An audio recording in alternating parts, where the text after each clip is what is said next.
majd kifejtettük a kezünket. Szélapó itt van, ó, a sugárja, nyílt a cipője, meg a szakája.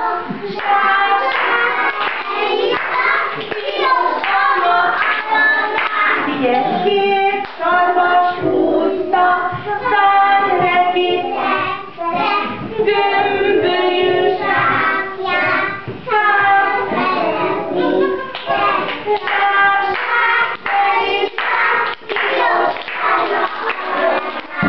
és figyelj csak, titok, kijön a nagy hóba, ki van az ajtóban, itt van már a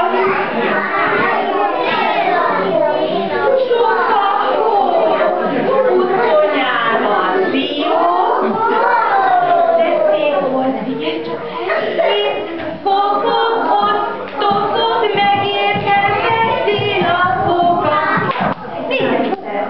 Nézd!